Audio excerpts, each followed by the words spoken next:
A propósito de los temas relacionados con el diálogo, para este viernes la Asamblea Nacional, a través de la Comisión de Derechos de los Trabajadores, tiene previsto llevar adelante una socialización con dirigentes de las principales centrales sindicales del país. La invitación formulada la semana anterior por la presidenta Gabriela Rivadeneira ha logrado eco en varios de esos grupos, con excepción del FUD y sus filiales, que insisten que cualquier posibilidad de conversar será después del paro de 13 de agosto. Este panorama lo vamos a evaluar en nuestra primera entrevista. Jaime Arciniega, dirigente sindical, expresidente de la Central Ecuatoriana de Organizaciones Sindicales Libres, CEOLS, presidente de la Confederación Sindical de Trabajadores del Ecuador, miembro del Parlamento Laboral Ecuatoriano. Señor Arciniega, bienvenido a la Televisión Legislativa. Muy buenas tardes, muy agradecido por la gentileza de invitarnos. ¿El Parlamento Laboral Ecuatoriano tiene esta apertura para dialogar, para participar de este proceso convocado, en este caso por el Gobierno Nacional, y lo que será ya este viernes con las autoridades de la Asamblea Nacional, a diferencia del FUD, o tendrán ciertos, no cuestionamientos, sino condicionamientos sería el término? Bueno, mire, nosotros somos institucionalistas desde el ámbito de las propias Naciones Unidas porque somos parte de la Organización Internacional del Trabajo y la OIT cimenta toda su actividad en base del diálogo social. Y efectivamente nosotros hemos señalado que tendremos tantos y cuantos diálogos sean necesarios, en tanto y cuanto también se ajusten a las necesidades que mediante una agenda previa pudiéramos acordar con el Ejecutivo o con el Legislativo. Porque nosotros siempre hemos venido hablando de que en materia laboral los diálogos deben ser de carácter tripartito, es decir, trabajadores, empleadores y por supuesto el gobierno. Hace poco tiempo estuvo aquí una misión de alto nivel de la Comisión de Normas de la OIT y en cuyos resultados del informe final efectivamente da cuenta de que no ha habido el diálogo suficiente con los actores, en este caso del trabajo, y por lo tanto alientan a que esos diálogos sean mucho más permanentes e institucionalizados. Pero ¿cómo identificamos con qué sectores hay que dialogar? Y hago esta reflexión porque evidentemente usted representa un sector, la Confederación Sindical de Trabajadores y Trabajadoras del Ecuador, que además es integrante del Parlamento Laboral Ecuatoriano. Ahí está Fernando Ibarra. Tenemos por otra parte el denominado CUT o la CUT, que de alguna manera es identificada por sectores vinculados al Frente Unitario de Trabajadores como un sector afín al gobierno. Tenemos justamente al FUD, tenemos a las filiales del FUD, tenemos igualmente otro tipo de sindicatos mucho más pequeños. ¿Con quién hay que dialogar? Mire, los convenios de la Organización Internacional del Trabajo hablan claramente que los diálogos deben establecerse con las organizaciones más representativas. Y en el caso del país, sin duda alguna, las organizaciones representativas, en el caso de los trabajadores, son las centrales sindicales. Pero aún la OIT también tiene un convenio respecto de los pueblos indígenas y tribales y por lo tanto también con el sector indígena tiene que hablarse con los sectores más representativos. ¿Cuáles son esos sectores? Pues los sectores organizados, porque no se podría hacer un diálogo abierto con a lo mejor 15 millones de ecuatorianos. Entonces, por eso es imposible, pues claro. Por supuesto. Entonces, hay normas internacionales que establecen los mecanismos para el diálogo y por lo tanto nosotros dentro de ese marco hemos señalado que sí, efectivamente vamos a copar todos los espacios de diálogo para que se escuche la voz de los trabajadores en cuanto a reclamar en el evento de que sus derechos hayan sido lesionados o marginados, y lo otro también decir las cosas frontalmente de aquellas que en el periodo del gobierno han tenido efectos positivos. Yo quiero decir, una gran parte de lo que se planteó en las reformas a la Ley de Justicia Laboral fue producto de una negociación y por lo tanto nosotros hemos recogido como temas positivos que alimentan a la legislación, pero también hubieron de los otros, y esos otros nunca fueron dialogados con el sector sindical ni con el sector empresarial, que terminan afectando derechos de los trabajadores.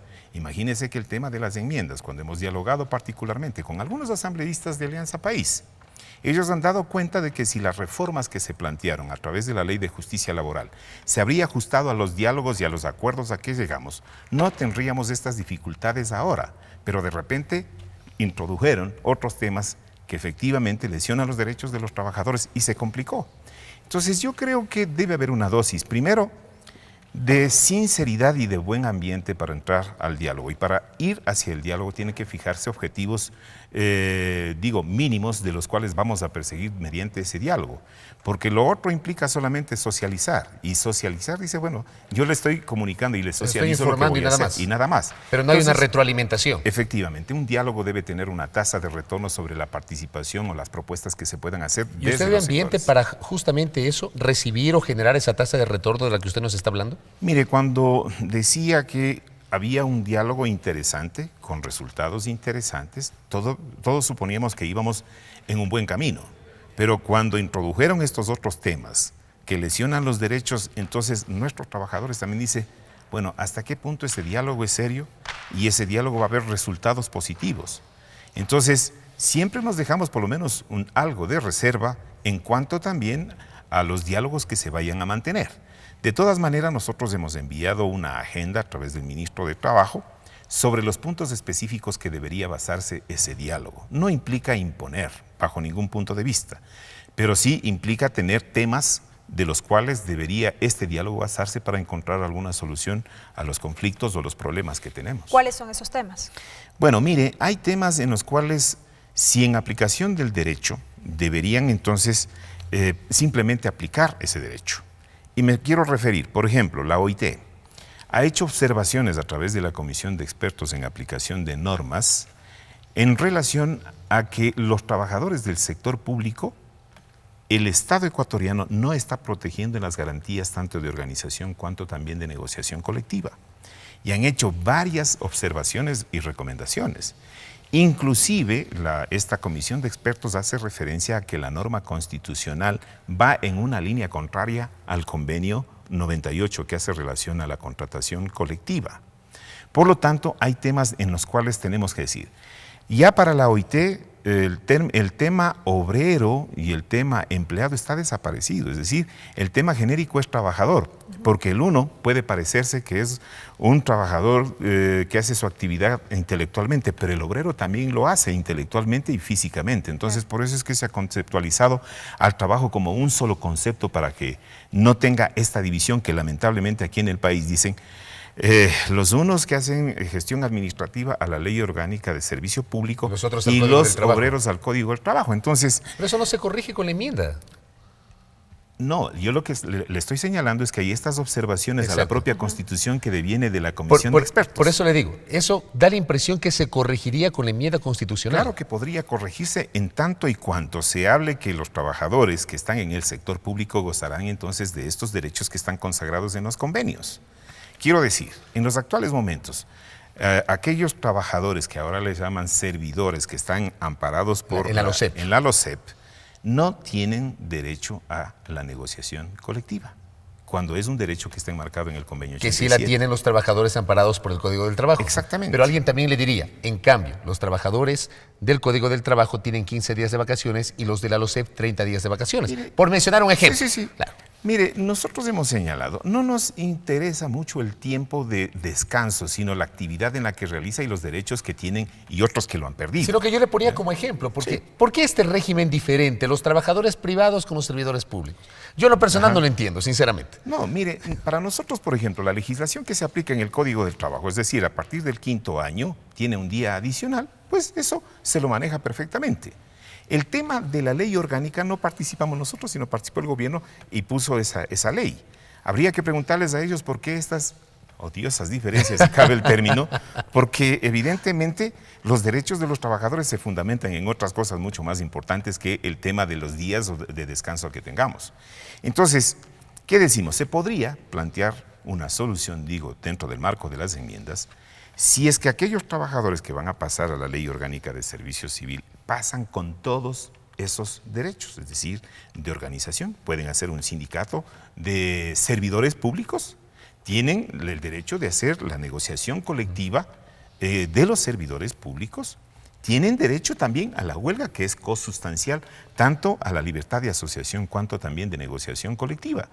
Además, el tema de la negociación colectiva prácticamente ahora no existe en el sector público. A través de las regulaciones que emite el Ministerio de Trabajo ahora, pues evidentemente ponen los techos y por lo tanto no pueden pasarse de ahí. En razón de ello, 3 o 4 años ya no se ha movido el tema de los techos salariales, salvo este último que se dio un incremento, creo que algo así como $30. Pero no tienen libertad en cuanto a lo que demanda la OIT, el cumplimiento de esos convenios.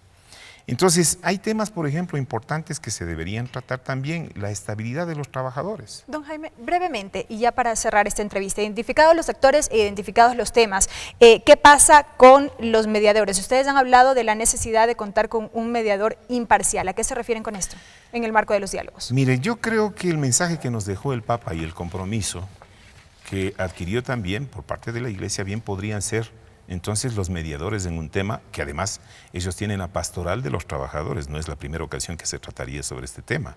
Podemos arrancar en un diálogo efectivamente basados inclusive en los acuerdos que podamos tener sobre los objetivos que perseguimos, pero para nosotros, por ejemplo, bien podría participar la Iglesia para que no se vea que estemos direccionando los unos con relación a los otros, sino que sea efectivamente analizado, valorado y alguien tiene que mediar en este tema.